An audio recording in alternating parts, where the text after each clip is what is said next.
now tuning in to Kilabot Pinoy Horror Stories, the podcast. Sundays at 7 p.m. here on Spotify.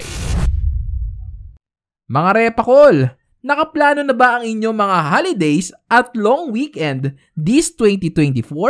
Good news! Dahil hassle-free na ang pagbubook ng inyong mga itinerary and hotels via Klook. Just use my promo code Kuya Totoy to get your 5% discount in hotels and 3% off in any activities. Applicable in domestic and abroad.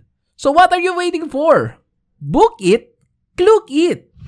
Sa pagsabit ng gabi at pagbigkit ng iyong mga mata, lagi mong itatanong, ligtas ka ba?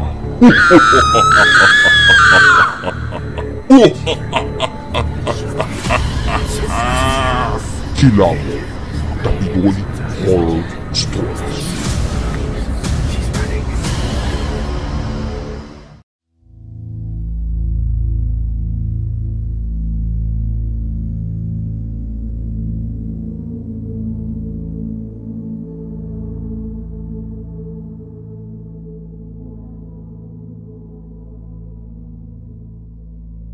Magandang araw po sa inyo, Kuya Totoy. Itago nyo na lang po ako sa pangalang Marga. Ang ikikwento ko sa inyo ngayon ay hindi sa mismong province namin nangyari, kundi sa ibang lugar. Story may contain gore and grisly scenes, so please, listen at your own risk. Around 2 years ago, tumira ako sa Nueva Ecija para sa isang work-related project. Nasa baryo yung inuupahan kong bahay pero hindi naman siya gaanong liblib. Although may part na medyo mapuno at layo-layo ang mga bahay. Even before pa ako dumating, napapadalas na yung mga kaso ng pagnanakaw ani doon sa inuupahan kong lugar. Ang unang pinuntirya ng mga kawatan ay ang taniman ng talong. Kapag hindi panahon ng palay, either talong, mais o ampalaya yung itinatanim sa bukirin sa mga likod bahay. Noong una ay napansin ng mga may-ari na may mga rows ng talong na nawawala ng bunga. Nilagyan nila ng harang yung mga gilid ng taniman kaya kung galing ka sa mga bahayan, hindi ka na makakapasok sa side na iyon. Mga ilang araw ang lumipas, nakagawa pa rin ng paraan yung magnanakaw dahil sa kabilang side na ng bukid siya dumadaan. Ang side na iyon ay malapit sa sapa at napapaligiran ng mga punong kawayan yung gilid kaya mahirap dumaan talaga doon. Pero yung magnanakaw, determinado talaga kasi nakagawa pa siya ng lagusan niya para makapasok sa taniman. Galit na galit yung may-ari dahil malapit na silang mag-harvest pero may ibang umaani ng mga tanim nila kada gabi. So nagtayo sila ng 2 kubo sa magkabilang side ng taniman at naglagay rin sila ng mga aso para mapigilan yung magnanakaw. Kapag gabi ay doon na natutulog sa kubo yung mga lalaking anak nung may-ari at yung iba nilang mga helper. Natigil yung pagkawala ng mga talong pero di rin nagtagal ay umatake ulit yung magnanakaw na tawagin na lang nating lupin. Sa pagkakataong ito ay hindi na lang mga bukirin ang kanyang pinupuntirya, maging ang mga bahay-bahay ay ninanakawan na rin niya. Hindi importante kung malaki o maliit man yung taniman ninyo sa bakuran o kung anong klaseng mga tanim ang meron kayo. Basta may mga bunga, aprobado sila kay lupin. Ang nakakainis pa ay ang galing niyang tsumempo. Alam niya kapag walang tao sa isang bahay, kung sino yung mga walang alagang aso at kung kailan dapat pitasin yung mga bunga. Sa bakuran namin ay nagagawa niyang makapasok. Minsan ay umuwi ako sa amin at yung mga may-ari ay nakipiesta sa ibang bayan at doon sila nakitulog. Pagbalik daw nila, yung mga papaya na iniwang puno ng bunga, nadatnan nilang puro dahon na lang. Naiyak na lang si Ate Meng sa sobrang panghihinayang. Dahil yung mga pananim nilang inalagaan sa mahabang panahon ay nakuha lang ng isang iglap. Wala na silang nadatnan. Sa kalaunan ay may mga nawawala na ring mga alagang manok, itik, bibe, kalapate at kambing. Usap-usapan noon na iisang tao lang daw ang nagnanakaw at marahil ay taga-ibang baryo iyon. Kung sila-sila lang kasi doon ay hindi na kakailanganing magnakaw pa dahil anytime na humingi ka sa kapitbahay ay bibigyan ka nila. Saka halos every family ay may maliit na gulayan sa mga bakuran nila kaya walang nakikitang reason para humantong pa sa pagnanakaw. Isa pa, very conscious ang mga tao doon sa kanilang mga imahe. Maingat sila na gumawa ng mga bagay na alam nilang makakasira sa kanilang pangalan kasi habang buhay silang pagchichismisan ng mga kapitbahay. Kung kaya naman ay kumbinsido ang mga taga roon na hindi isa sa kanila si Lupin. Dahil sobrang perwisyo na at marami na ang nabibiktima ni Lupin ay nagreklamo na sila sa barangay. Nag-utos yung kapitan na may magrondang tanod every night. Halos lahat ng kabahayan ay nag-alaga na rin ng aso upang sila ay maging alerto sa tuwing may papasok na masamang tao. Minsan ay nakakarindi rin yung mga asong tahol ng tahol at pakalat-kalat sa labas pero nakuha rin naming masanay. Mga ilang buwan ding naging payapa ang mga bakuran namin at marami ang natuwa dahil sa wakas ay natikman na rin nila ang mga bunga na kanilang pinaghirapan. Ngunit isang araw ay meron na namang napabalitang ninakawan. Sa isip siguro ni Lupin ay inakala niyang nakajackpot siya sa sagingang ni-raid niya dahil marami itong bunga. Pero ang hindi niya alam, it was a very very wrong move na pagsisisihan niya habang buhay. Sa may bandang dulo ng baryo ay may bahaging mapuno na parang isang maliit na gubat.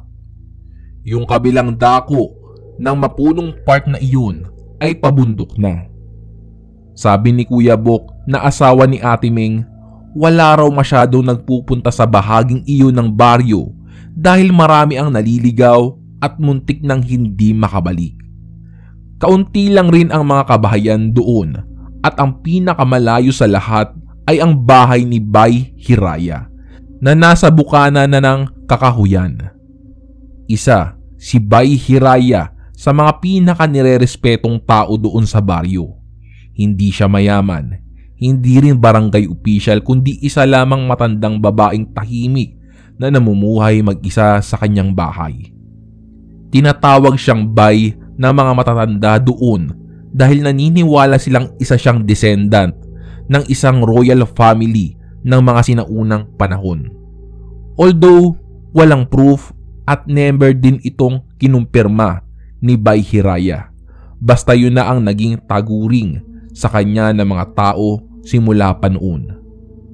May sagingan sa gilid ng bahay ni Bay Hiraya na siyang pinagkukunan niya ng ikinabubuhay. Pag malapit ng mahinog yung mga saging, ipapaani niya iyon doon sa mga suki niya sa palengke. Hindi siya tumatanggap ng pera, kaya yung bayad sa kanya ay bigas at mga pagkaing pwede iimbak. Minsan ay may nagpapahilot din sa kanya at binigyan siya ng gatas, karne, prutas o kaya naman ay gulay. Laking gulat ng mga tao nang mabalita ang ninakaw yung mga saging ni Bay Hiraya. Saktong may nagpunta doon para magpahilot kaya nila nalaman ang nangyari. Doon na rin mas naging malakas ang paniniwala ng aming mga taga-baryo na hindi taga dito si Lupin dahil walang sino man ang mangangahas na pasukin o nakawan ang bakuran ni Bay Hiraya. Kinagabihan, habang ako ay bumibili sa tindahan, ay napansin kong may kaguluhan sa loob ng barangay hall. Napatakbo kami pareho ni Ate Meng. Yung isang tanod daw doon ay bigla na lang daw nagsisisigaw at namaluktot dahil sa sobrang sakit na kanyang nadarama. Hiniga siya sa isang papag sa labas at pilit na pinapakalma. Biglang napasigaw ang mga taong naroroon dahil napansin nila na unti-unting lumulobo ang tiyan ng tanod. Sobrang laki ng tiyan niya na parang anytime ay pwede itong pumutok. Ang nipis na nung balat niya sa sobrang pagkakastretch pero patuloy pa rin ito sa paglobo. Maya-maya ay lumiit naman ulit ang kanyang tiyan. Pero this time, nalipat naman yung paglobo sa isa niyang kamay. Wala nang gustong humawak sa kanya. Lahat ng taong nakapaligid doon ay nakakaramdam ng sobrang kilabot sa kaganapang kanilang natutunghayan ngayon. Nagpatawag sila ng tricycle para dalhin sa ospital yung tanod, pero pinigilan sila nung isang matanda. Pag dinala nyo yan sa ospital, mamamatay siya. Palipat-lipat ang paglobo sa ibang parte ng kanyang katawan. Noong lumipat ang paglobo nito sa kanyang isang kamay, ay natanggal na ang kanyang mga kuko. Sigaw siya ng sigaw at naghalo na yung luha at dugo na galing sa ilong niya. Dumating yung asawa at mga anak ng tanod at pati sila ay nag-iyakan na rin. Sa pagitan ng mga sigaw at pag-iyak ng tanod ay umamin siya sa lahat ng mga naroroon na siya raw ang nagnanakaw ng mga tanim at siya rin daw ang nagnakaw ng mga saging ni Bay Hiraya. Patawarin niyo ko. Ako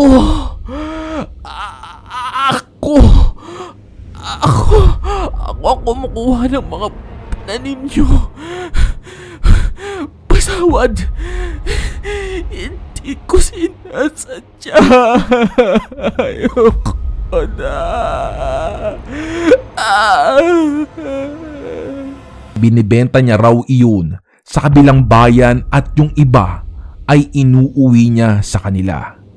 Hindi makapaniwala ang mga tao dahil isa siya sa pinagkakatiwalaang tanod doon na matyagang rumoronda kapag gabi at kusang loob na tumutulong sa mga bahay-bahay. Ang laki pa naman ng kanilang kumpiyansa na wala sa mga kabalyo nila ang gagawa ng ganoon. Pero nasabi ng ilan na baka front lang niya yung mabait at matulunging personality at ginamit iyon para tiktikan ang mga bahay.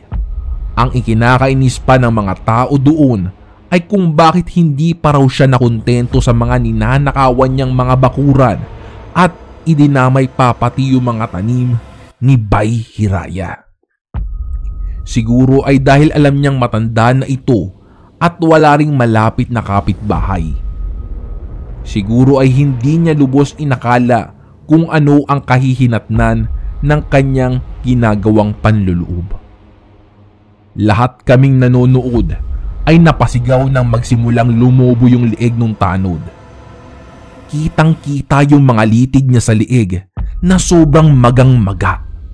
Parang merong spring ng notebook sa loob ng balat niya na gumagapang ng mabilis. Pati yung baba niya at nguso ay lumulobo na rin, kaya natanggal yung kanyang mga ngipin. Napaubo siya dahil sa dugo at mga ngiping nasa bibig niya, kaya iniupo siya ng bahagya para mailuwa niya ang mga iyon.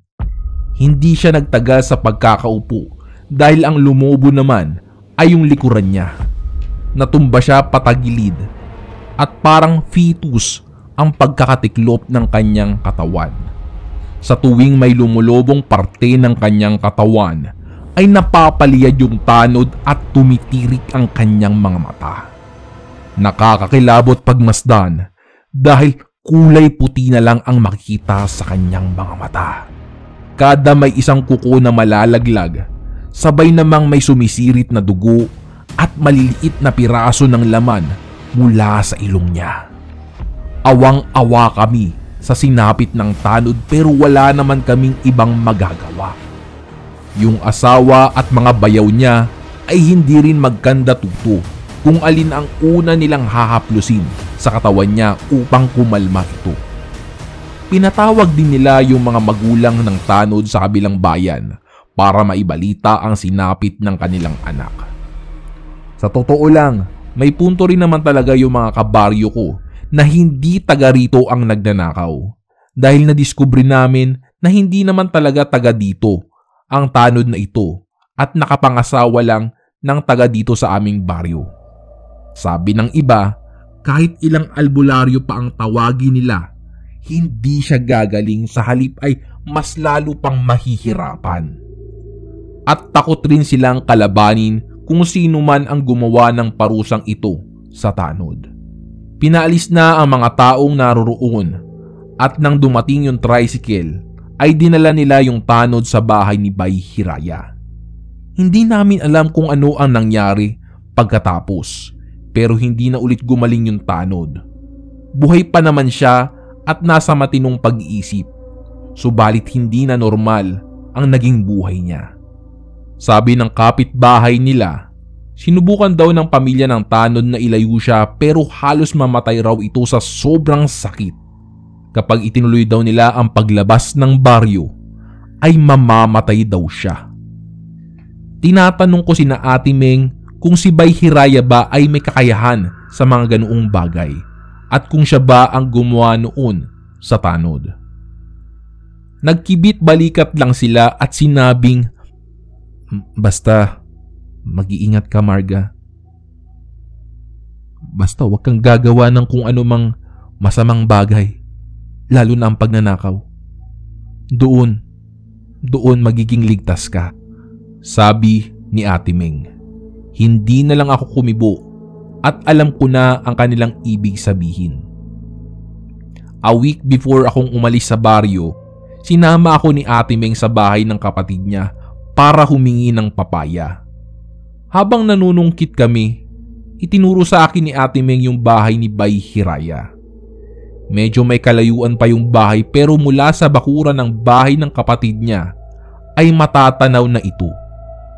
Maya-maya, nagulat kaming pareho dahil natanaw namin si Bay Hiraya na papalapit sa kinaroroonan namin. Hindi mapakali si Ate Meng at putlang-putla yung mukha niya dahil sa sobrang kaba. Pinapasok kami ng kapatid niya sa bahay at pinainom si Ate Meng ng tubig. Ate, hindi niya agad napansin ang pagtawag ko sa kanya dahil nakatulala lang ito matapos niyang makita si Bay Hiraya kanina. Maya-maya lamang ay bumalik ito sa kanyang ura. Tinanong ko siya, "Wala naman tayong ginagawang masama, di ba? Huwag kang mag-alala, ate. Ligtas tayo," sabi ko sa kanya habang hinihimas yung likod niya. Sa totoo lang ay natatakot din ako noon pero hindi ko lang ipinapahalata. Nang pumasok sa bakuran si Bay Hiraya, nagmano sa kanya yung kapatid ni Ate Meng at saglit silang nag-usap. Then, tinawag kami at sinabihang lumabas. Una kong napansin yung pagtitig sa akin ni Bay Hiraya. Tinitigan ko rin siya kahit parang nanlalambot na yung mga tuhod ko sa sobrang kaba. Meron siyang sinasabi habang nakaharap sa kapatid ni Ate Meng. Pero yung pagtitig niya, yung mga mata niya, ay sa direksyon ko nakatingin. Matinding kilabot ang nararamdaman ko noong mga sandaling iyon, pero ipinako ko rin ang pagtingin ko kay Bay Hiraya. Medyo naduduling na rin ako dahil pinipigilan kong kumurap, kaya kinukurot-kurot ko yung gilid ng aking mga mata para hindi sila mangalay. Natatakot ako ng sobra sa pwedeng mangyari kapag ako ang unang nagbaba ng tingin. And thankfully, Biglang tumawa si Bay Hiraya dahil sa sinabi ng kapatid ni Ate Ming at yun na ang dahilan kung paanong naputol yung titigan namin. Naging komportable na yung pakiramdam ko matapos yun. At sa paningin ko ay para lamang isang tipikal na lola, si Bay Hiraya na nangangamusta sa kanyang mga apo. Nakikitawa na rin si Ate Ming sa kanila at paminsan-minsan ay tinatranslate niya para sa akin yung usapan nila. Noong paalis na kami at habang isinasakay ni na Ate Ming sa tricycle yung mga pinitas naming papaya, nilapitan ako ni Bay Hiraya at hinawakan sa bandang siko. Neng, ayaw mong gamitin yung kakayahan mo? Sabi niya sa akin, ako po? Balik tanong ko sa kanya. Tumango siya at malambing nang umiti. Sabay sabing, mag-iingat ka palagi. Kapag may gumambala sa'yo na hindi mo kaya, alam mo kung saan ako pupuntahan. Sabi niya at saka hinilot ng 2 beses yung gitna ng noo ko gamit yung thumb niya. Ewan ko ba kung hallucination iyon o kung anuman, pero biglang bumata sa paningin ko si Bay Hiraya. Yung mukha niya na punong-puno ng kulubot ay sobrang kinis na parabang kiniskis. Yung buhok niyang nakapusod na kulay puti na ay biglang naging itim sa aking paningin. Nakatingin lang ako sa kanya habang siya naman ay nakangiti lang sa akin. Natauhan lang ako ng kalabitin ako ni Ate Ming dahil aalis na kami. Tumingin ulit ako kay Bay Hiraya pero bumalik na siya sa normal niyang itsura. Noong araw na paalis na ako, kausap ko si Ate Ming at unconsciously nabanggit ko sa kanya na sana gumaling na yung tanod. Sinong tanod? Nagtatakang tanong ni Ate Ming. Yung lumubo yung katawan? Sagot ko. Ha? Sino yun? Naguguluhan ako at iniisip kung bakit hindi maalala ni Ate Ming ang nangyari. Gayong parehas namin nasaksihan ang pangyayaring iyon. Tinanong ko ulit siya. Yung tanod na lumaki yung tiyan? Yung lumubo yung katawan? Yung nagnakaw ng gulay? Ate Ming, hindi mo ba naaalala yun? Magkasama tayong nakita yun eh. Hindi naman lumubo yung katawan nun. Tsaka, hindi yun tanod no? Sabi ni Ate Ming. Mas lalo akong naguluhan at sa mga sandaling iyon ay naramdaman kong mayroong kakaibang nangyayari. Imposibleng hindi maalala ni Ate Ming yun dahil magkasama kami noong nakita namin ang mga pangyayaring iyon. Tila lahat ng nasaksihan namin noong gabing lumobo yung katawan ng tanod ay hindi na niya maalala, maging si Kuya Bok. Aside sa pagnanakaw ng lalaki sa taniman ng talong at sa mga bahay-bahay, wala na silang ibang alam. Ibig sabihin, yung ginawang pagnanakaw sa mga saging ni Bay Hiraya at yung sinapit niyang kaparusahan ay wala na sa alaala nila. At hindi rin daw siya isang tanod. Pero yung kwento nila about sa mga naliligaw sa kakahuyan at yung respeto nila kay Bay Hiraya ay naroroon pa rin at hindi nagbago. Sa palagay ko, ang nabura lang ay yung memorya nilang nakasaksi sa manifestation ng kakayahan ni Bay Hiraya. Parang alam ko na yung sagot, pero gusto ko pa rin i-confirm. Kaya naman, tinanong ko si Ate Ming kung nakita ba niya si Bay Hiraya. Ang sabi niya ay hindi pa raw lumalabas ang matanda sa bakuran niya at hindi rin nakikihalubilo masyado sa ibang tao maliban sa mga nagpapahilot sa kanya at bumibili ng mga saging. Halos sumakit ang ulo ko na tila ba parang pinupokpok sa kakaisip kung bakit ako lang ang nakakaalala sa lahat ng nangyari. Dahil ba sa ginawa sa akin ni Bay Hiraya? Medyo nakakatakot at minsan ay gusto kong isipin na baka gawa-gawa lang ng utak ko ang mga nakita ko at narinig. Pero kahit ilang beses mang bali-baliktarin ang mundo, alam ko na totoo ang nangyaring iyon. Siguro, talagang may mga bagay lang na mahirap ipaliwanag at hindi kayang saklawin ng mga pangkaraniwang kaisipan. Kaya mag-ingat tayo dahil may mga taong akala natin ay busilak at tinutulungan tayo. Yun pala ay naghahanap lang sila ng tiempo para makagawa ng hindi maganda. Huwag din nating naisin yung mga bagay na hindi sa atin dahil we'll never know, baka pagsisihan natin iyon for the rest of our lives. Siya nga pala, Kuya Totoy.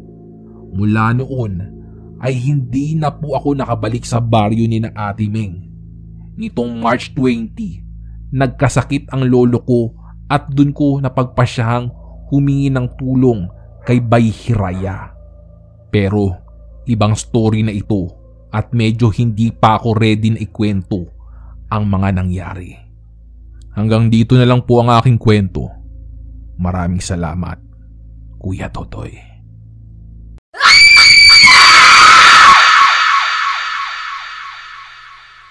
Mga repakol, si Kuya Totoy nga pala to, ang tagapagsalaysay dito sa Kilabot Pinoy Horror Stories. May mga kwento ba kayong nakakapanindig balahibo na nais nyong ibahagi dito sa ating show? Mag-join na sa ating Facebook group. Pumunta lang sa description section ng episode na ito at pindutin ang link para maka-join. Tuloy-tuloy lang ang mga nakakapanindig balahibong kwento mula Spotify hanggang Facebook group. Ang hindi mag-join, Hindi makakatulog ngayong gabi.